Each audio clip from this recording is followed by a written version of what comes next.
I live in the American Gardens building on West 81st Street on the 11th floor. My name is Casey Armstrong, and I'm 44 years old. I believe in taking care of myself, in a balanced diet, in a rigorous exercise routine. In the morning, if my face is a little bit puffy, I'll put on an ice pack while doing my stomach crunches. I can do 1,000 now. After I remove the ice pack, I use a deep pore cleanser lotion. And in the shower, I use a water-activated gel cleanser and then a honey almond butter scrub. And on the face, an exfoliating gel scrub. Then, I apply an herb mint facial routine. I always use an aftershave lotion with little or no alcohol because alcohol dries your face out and it makes you look older. Then moisturizer, then an anti-aging eye balm, followed by a final moisturizing protective lotion. There is an idea of a Casey Armstrong, some kind of abstraction, but there is no real me, only an entity, something illusionary. And though I can hide my cold gaze and you can shake my hand and feel flesh gripping yours, and maybe you can even sense our lifestyles are probably comparable, I simply am not there. You're listening to the world's most amazing people on 103.9 LI News Radio. Now, here's your host, Casey Armstrong. Yeah! I am Patrick Bateman Armstrong. I'm 44 and I was in that movie. And I have an amazing guest today on 103.9 and 94.1 The Bud in Orlando, Florida. 100 countries on WMAP radio. Guys, one of my favorite people in the world, and probably could be the funniest person I've ever met in my life. His name is Jim Florentine, and in a minute I'm going to get him up on the air. I told you I've been doing it all week, but there's so many things I could say about this guy. I mean, first of all, I was a horrible stand-up comic, but he taught me everything. That's not really saying much about him, but he'd give me some of his jokes, and he took me on the road, and it's endless, the things I can say about him. But the one thing I can say, you guys know who I'm talking about, of course, Jim Florentine. He's the stand-up comic. He's a best-selling author, and he was on the Fox Sports show. He is on the Metal show. I mean, the guy, his body of work, and his body is really hot too, but I don't want to talk about it. But one thing that I can say is that we did a movie together, and I'll tell you about that in a minute. But guys, with no further ado, it is my honor to bring back one of my best friends, guy I love, Mr. Jim Florentine. Jim, are you on the line with me, buddy? I'm here. There he is. Hey, buddy. How you doing? That was some kind of intro, man. I don't know how to stop. Listen, the bottom line is, if you never, back in the day, pushed me to Howard Stern saying, this dude is funny, we should have him on the show, I really think he'd be a great fit. None of this would have happened. 90% of this stuff would have never happened in my career. Wow, that's nice to say, man. No, you know what? I disagree, man, because you're such a talented guy. And, man, I was talking about you the other day, Jim, because me and my brother and the station manager, Autumn, and my nephew, Jason, we went to see Korn. And you love going to concerts. You did the Metal show. I mean, that's what you're about, right? What's your deal with metal? Yeah, I went to see Korn last night in Jersey, but they canceled because of the weather. I was sitting in the parking lot tailgating, waiting, and they didn't open the doors, so I missed the whole show. They didn't have the show last night. The funniest thing is, one of my favorite bands is Rammstein, and me and Jim, when we talk, I want to bring up new bands. Hey, have you heard this? You heard the double bass and Jamie. Have you talked to Jamie from Hatebreed lately? Yeah, once in a while I do his podcast, so I hear from him. I see him once in a while, but yeah, we're still friends. And then I came in with Crowbar right there. I mean, that was one of his favorites, and then, man, they are so good, Jim. Oh yeah, that's Kurt from I can't remember, but yeah. He's that's Jamie. Jamie helps out with that side project, Crowbar. They're great too. But no, I go to shows all the time. I'm going to see Ted Nugent tomorrow night. Ted playing Nugent. at my house. Yeah. He's playing near your house. Yeah. But that's not metal. He's not metal, right? But I grew up listening to Nugent. My older brothers got me into him. I just think that stuff. So Jim, it's hard rock. Yeah. He's hard rock, so I'll take that. Look, I can't wait. Slipknot's playing at the end of the month. I can't wait. Their album's coming out tomorrow. I can't wait. Dude, I mean, is there a better album than Iowa? Well, you always liked Iowa. I liked Volume 3. I remember when Duality came out, that was the first single. Like, oh, man, they're getting commercial. I don't like this. I'm like, no, this is good. When they started singing, with the singing, I'm used to the people equal S and, stuff like that. I mean, the whole thing is sick. I mean, that was the first album was great. I think it was 99 when the first came out. Yeah. And, we always, me and you have always been fans of metal and the funniest thing is when you said that you went to the Rammstein concert, I was expecting you would say something about, the new album is great, or these guys are pros, they've been doing the same thing. We go, I was next to this girl, and she was really cute, and I was just staring at her. I'm like, but you didn't tell me anything about the music, Jim. About what? The music of what? You don't even know. I love Rammstein. I've seen Rammstein twice. I love those guys. So I'm in Vegas like 2 years ago. It was like right in the third row. It was one of the best shows I've ever seen in my life. But it seemed like you were more interested in looking at the crowd. About what? About looking at the crowd. About some scenery in the crowd. But that was just. I guess you were just being. Jim. Wait, at what show? I don't know what I can say here, but did you ever go with somebody to a Rammstein concert? Yeah, but no, I didn't. No, it must be a different concert you're talking about. Okay, it's probably a different one. Yeah, I must have mixed it up, dude. I you know what? With these concussions and the seizures and stuff like that, I get bad. I forget everything. So, yeah. So I've been to shows where some stuff went down. Basically, I got a happy ending. I got happy endings at shows before. Beautiful. But the thing is, like, people would say, no, that doesn't happen. I'm like, well, you don't know Jim, and these weird things happen. It does to you. happen. Listen, when the band, the key is when the band is playing a hit, everybody is looking at the stage, so they're not looking down. So whether you want to pee in a cup because you don't want to go to the bathroom, so you pee in your beer cup, which I do constantly, or something else happens. When they're playing a new song, that's not a good time to have any of your organs out. You are a creep, and I love you. Yeah, of course. And there's one thing that I remember, like, dude, we could this could be a 5-hour show here, but the one thing that sticks out is in your little car. This is a while ago. Okay, this is when you were taking us around. It was me, Sexton, and the Murders Row, me, Sexton, Demo, and Levy, and we packed into your little car with Jimmy Graham. I don't know how that happened. And you had at least always 2 or 3 Gatorade bottles in the back seat. Now, what was that for, Jim? That was so I could pee while I'm driving. So I didn't have to stop. I had the wide rim Gatorade. Like, you got to be a pro if you're going to do that. You don't get the clear Gatorade because then you're going to see that there's pee in there. So you get the dark color, like the blue or whatever. The blue. And you get the wide mouth one, not the small one. Not that I have that much girth, but still. Yeah, I know. I mean, there's so many times where we used to be doing these gigs where you can't pull over with 5 guys. You can't pull over every 2 minutes, and you have to suck it up, and you're going to have to go to the bathroom in one of those receptacles that you got down there. But the thing was, it would be rude if after you went, you would put it out the window and have it kind of spray all over your car, right? So you'd have to keep it in the back seat until we actually got to where we were going, and sometimes it would smell. Well, it would smell, and I'd also, or I'd dump it out of the traffic light, but I used the same one for like probably 4 months.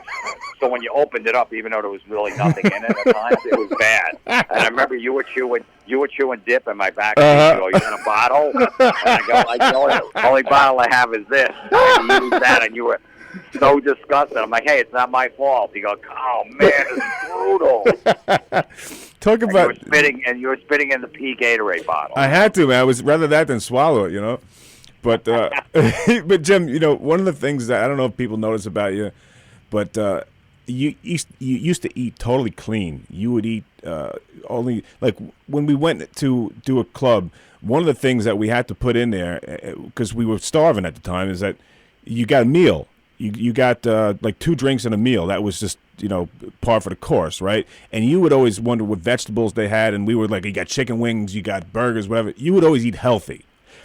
But the thing is, Jim, we get back in that car, and your gas would be so bad, and you used to make fun of me because you think I was making it up. Yes. There's actually 2 different videos of me dropping gas in the car and you getting annoyed. One is on my Meet the Creeps DVD. The first one, right? In there. We had the camera rolling. There was one on your DVD where we were in a van and I was sitting in the front. And you guys were in the back, and it was the winter time. It was freezing out. We were like in Rochester or something. Yep. And I kept farting, and I was waving it to the cab driver. And he was this old, miserable white guy with a scruff, like this friggin' cranky guy. And and he rolled his window down, and my window. I go, "Can you roll the window up, sir, please? So then let the gas to get out." And he goes, not till I get rid of the smell. Yeah, he goes, not till the smell gets out. You said, what, sir? Not till the smell gets out. Jim, man, I forgot how funny it was just to hang out with you, man. Because, I was watching the other day. I was showing, I think it was Autumn, I was showing her the time where we were doing a gig up in, I think the same one, this is Utica maybe. And I had gone early to get breakfast or something like that, and I saw there was about 100 women in this room, like a Mary Kay Expo or something like that. So, of course, I went in and I woke you up, and I said, Jim, there's 100 women down there. And what did you say to me, Jim? I forget. You said, okay, let's go down there and burp. Yeah, okay, yeah, because I remember burping. I remember walking by in a nice hotel or whatever, and these people were just doing their business. I just kept buying, super loud burps. I would go for like 15, 20 seconds. And after you'd burp, it would be this loud, horrible burp, and then you'd hear like the some women say, "Do you have any manners?" And then that would only encourage you. It would only make you want to cut a gasser then for the next one. Oh, of course. I just remember one woman when I burped, she caught me. She goes, "Who raised you?" That's the greatest line ever. Who raised you? And then every rest stop you'd have to show your prowess and your skill for doing that. And if you guys, I'm talking with Jim Florentine right now. His website is jimflorentine.com, and I don't know if you remember. I think it was this one here. I think Jim. Do you remember? I believe this is. No, that's. I'm on the wrong one. I don't know what this. This is supposed to be. It's mislabeled on YouTube.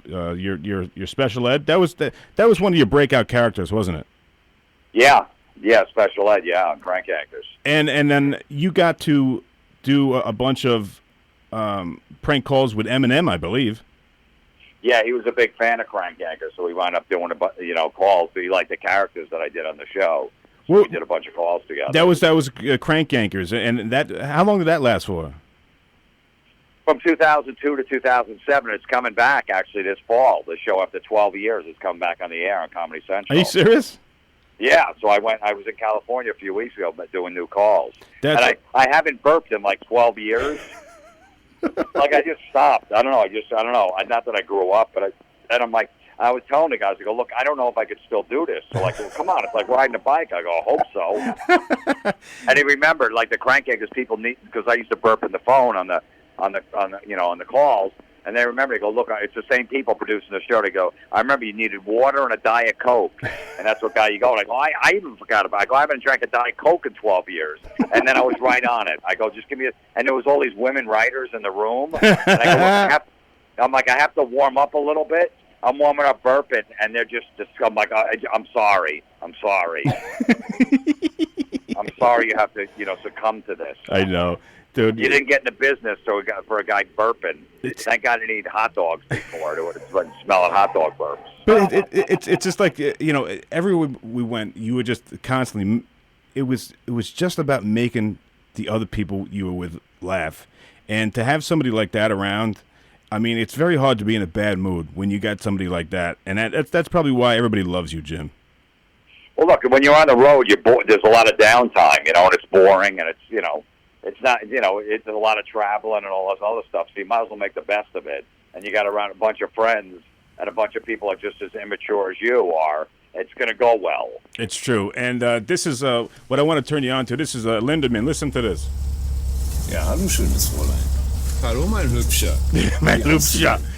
So he's always playing this creep. And, oh, wait, it's a curse in German. I wonder if I can say that. Wait, that's off his solo record. I have his solo record. It's so good, isn't it? It's great. And he comes. He's got this Adidas, sweatsuit on, and he's in there with all these. It's so funny because he's in there with all these big white guys, and now he's. Fernsehen sehen, statt blöde Summen, zu addieren, zu subtrahieren und zu dividieren. And so he's rapping now. This guy reinvents himself all the time. I mean, Jim, are you a big fan of Till Lindemann? What's that? Are you a big fan of Till Lindemann? I mean, he's constantly reinventing himself. Like here he is rapping in front of, all these tattooed, big, huge white dudes in suspenders. Yeah, no, I love him. Absolutely. It's one of my. I love those. Yeah, he's awesome. And there's another band that we came into was Caliban, but I got away from something here. I wanted to show the audience one of my favorites, and I've played it before. This probably could be my favorite prank call of yours. Hi, is this Casey Price? Yeah. Okay, I need to verify the information and I can tell you about the vacation you can receive. Yeah, hold on one second. Let me just put you on my brother. Hold on one second. Okay. Hello? Hi, I guess he wants me to talk to you about this? Okay, yeah, hold on a second. Let me put my brother on the phone. Hello? Hi, Mr. Price. Yeah. Can I verify this information with you now? Okay, hold on. Let me just put my brother on real quick. Hello? Hi, can I verify this information with you? Sure. Your occupation's not listed. Hold on a second. Let me put my brother on the phone. Hello? Hi, are you guys not interested? No, I'm interested. Okay. Could you give me your occupation? Hold on. Let me put my brother on real quick. Hello? Hi, it's me again. Let me put my brother back on. Hello? I guess I'm just going to have to give this gift to a more qualified family. Mister, we're trying to get the verification. Okay, well, congratulations. You can receive 4 round-trip airline tickets. How does that sound to you? Hold on one second. Let me just put my brother on. Hello? Hi, your brother asked me to go over this. Yeah, hold on a second. Let me put my brother on the phone. Hello? Hi, would you be able to come up for a tour? Well, were we supposed to set up an appointment or something? Would you like to set up an appointment? Hold on. Let me put my brother on for a second. Hello? Which day is best for you guys to come up for a tour? This Saturday and Sunday or next Saturday and Sunday? Saturday's good for me, but I don't know about my brother, so hold on. Hello? Your brother said Saturday's best for him. Does that work for you? Hold on, let me put my brother on. Hello? I'm going to book you guys for the 23rd. Do you have directions? Yes, I can give you directions. Okay, let me put my brother on the phone. Hello? Are you closer to 78 or 80? 78 or 80? Yeah. Hold on, let me put my brother on. Hello? Are you guys closer to 78 or 80? Hold on, let me put my brother on. Mr. Price, I'll be able to send you everything in the mail. And Jim, that is, I mean, still, to this day, I've heard it 1,000 times, and it's still so funny. I mean, you're so immature, Jim.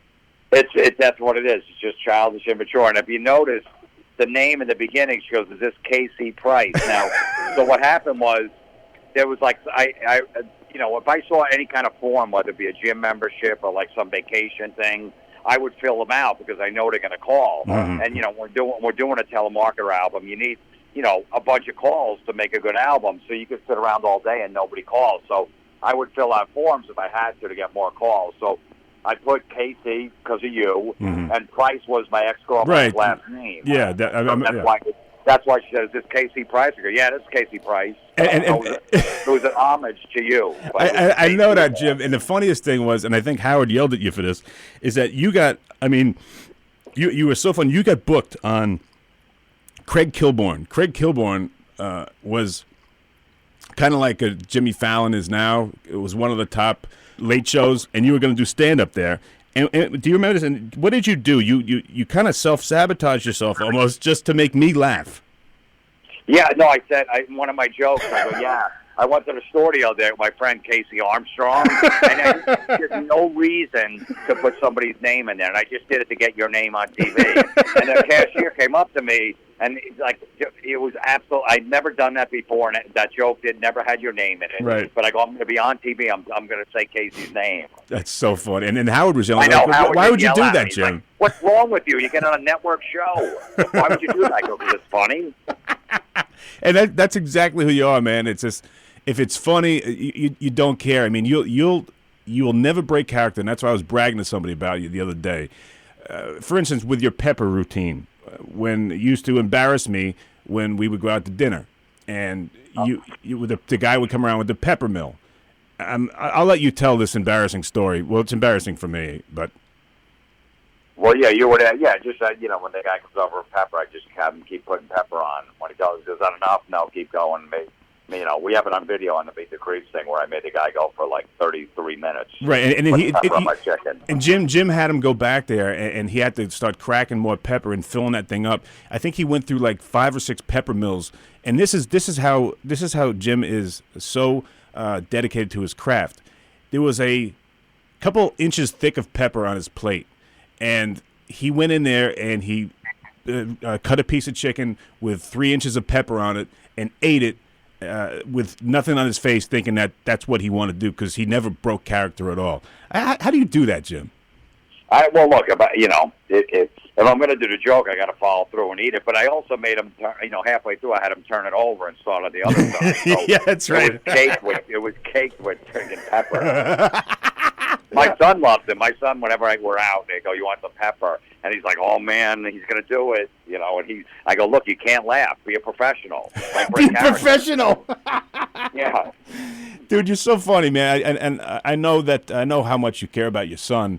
And when we were together every weekend, I could never see this man who was. You were a little bit older than me, and we were both completely immature. And I'll get into that in a minute when we did a movie together, but I could never see you having a kid, but it turned out that you were an awesome father, and you got this amazing kid. Well, I just didn't pull out one night. Let's be honest. What's wrong with you? Let's be honest. Let's be honest. But then when I decided, okay, I knocked this chick up, let's make this work, and I'm like, all right, I'm in. If I'm going to have the baby, I'm in. I got to be 100% in. And especially he's a boy. He was born on my birthday, and he's 100% he likes Slipknot more than me. He's seen Slipknot twice already. That's awesome. And you guys go to concerts together and stuff, right? We'll see him at the end of the month. Do you have a conversation with him about girls and stuff? I mean, is he at that age? How old is he? 13?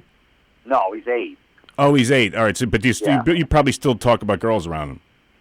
Oh yeah, a little bit, but not too much. But I was driving him and his 2 friends to CCD class, like religion class. He goes to a camp for a week. This morning in my car, and I'm playing him and his friends Korn, Freak on a Leash. And they were loving it. And they were going to the House of God 2 minutes later. Beautiful. Well, Jim, I mean, you know that I'm the worst example, but I turned in over the years. I turned into a born again Christian, man. I heard that. It's good. Whatever works for you. But that I know you were brought up Catholic, and that can scar you, and that can turn you away from everything. But are you just too cynical? Are you just do you just make fun of everything too much? Is that why you never kind of got into that? Because I know they did a number on you. Yeah, I don't know. I mean, it definitely did a number on me. I mean, it scared me my whole childhood. That everything I was going to do was going to go to hell. Yeah. But really, I mean, I guess that's it's probably good in a way that you have some fear and stuff. Like if you do this, that bad things are going to happen. Which, I guess it gives you some discipline in life and keeps you on a straight and narrow. But it really messed me up. But whatever. I mean, that was a long time ago. I got over it. But were you touched, Jim? Did you? I don't know if you talked about this, but were you touched, or were you? Inappropriately inappropriate relationship in your youth with these? I know there was somebody that was giving you baseball cards. I remember that you were talking about that on stage. No, that was wrestling pictures. Can you tell us that story? But FM. No, I was an altar boy, but I didn't. There was no inappropriate stuff going on. They wound up. Came out years later that our priest diddled a bunch of boys, but not me, and it still hurts to this day. It really messed my self-esteem up. Wait, wait, hold on a second. That was inappropriate to laugh at that, but I was laughing because, Jim, you're saying that because it didn't happen to you, that affected your self-esteem. Is that what you really just said? Yeah, well, I just wanted him to make a move on me. I was going to say no. It's like when I was married at the time, I loved when a girl would go, hey, look, you want to hang out? Later, you're really hot. I go, look, I can't. I'm married. But it made me feel good. I wasn't going to do it, but it made me feel good. That is definitely a different way to look at it, Jim. And and look, I don't mean to brag, but when I was like, an altar boy at 12, 10, 12, whatever, I was blonde hair, blue eyes, nice little swimmer's body. I was pretty hot. I peaked at 12. So at 12, you were like an 8. I was like a 9.5. Wow. You know what I mean? Actually, yeah. I don't know why. I don't know. I wasn't like the fat kid in the neighborhood who was like, look, I'm not, Yes, but that priest made you feel like the fat kid. Maybe the priest thought I was too much work. Like, that kid's the hot kid. He's going to want to go to like 3 or 4 times, I got to take him fishing. Like, when you see a hot chick at a bar with a Louis Vuitton bag and she's drinking a martini, you're like, that's high maintenance. I got to spend some money there, and that's going to take a few, some nice dinners. Let me go with the slob drinking the PBR down the corner. Yeah, maybe the priest, maybe he didn't want to put in the work, man. Exactly. So he didn't want to put the work in. He's like, he's going to be too tough. And I'm like, I wouldn't have been. I didn't even like Chuck E. Cheese. You should have. Jim, you're hilarious, and it's a painful, very painful topic right there. We've all talked. I've talked about it on the air a bunch of times. People go through it all the time, and it's not fun. But if you can't laugh at stuff like that, you're not laughing at anybody, but you're laughing at you're making light of a bad situation. And so guys, suck it if you're going to send me a bad email. Okay. Sorry about that. It's like I have Coach Sneed on here. Coach Sneed the other day. He started talking about. You would love him, man. He started talking about how there's not a lot of opportunities for dumb little girls. listen to this, man. Oh, really? Visibly upset. She's not a good student at all. She's an awful student. She's awful, and I feel sorry for the young lady because I'm telling you, it's not a bunch of options for dumb little girls. Really? That's what my co-host says? I remember that guy. I met him. Yeah. You'd love him, man. You guys would get along. Jim, I know I said... It's weird, man. I was thinking about you today because you texted me the other day because, I talk about my podcast how everyone's so spoiled and they don't get their way and, they'll write a bad Yelp review if they had one cold French fry and, they can't take criticism and you know what I mean? I'm like, if you're going home and writing on Yelp and trashing a local business where, they're just trying to get by, and they got families and stuff because you got a cold French fry because things didn't go your way, and you can't take any criticism if someone comes back at you. I just remember you being a football player. I mean, the coaches just like when is it going to be a point where the coaches in football are not going to be allowed to yell at the kids on the team anymore? Like you must have, when you went through in college and high school, the coaches were brutal, but that's the way to motivate you guys. Yeah, I mean, my Coach Harbaugh, Jim Harbaugh and John Harbaugh, Harbaugh Ball, their old man was the quarterback's coach. He was the head coach, and he was my coach in college. And he would get in your face. I mean, the stuff he would say to you, only to motivate you and to be honest with you. And the minute he stopped talking to you and stopped calling you a jughead and making you repeat that you're a jughead or that you're not worth a 5-yard penalty, that was the best 5-yard penalty. You're not worth a 5-yard penalty.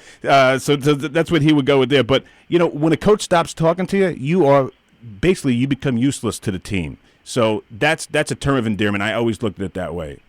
If you're a part of it, you're not always going to do something right, and someone's got to get in your ass. It's the way it is, man.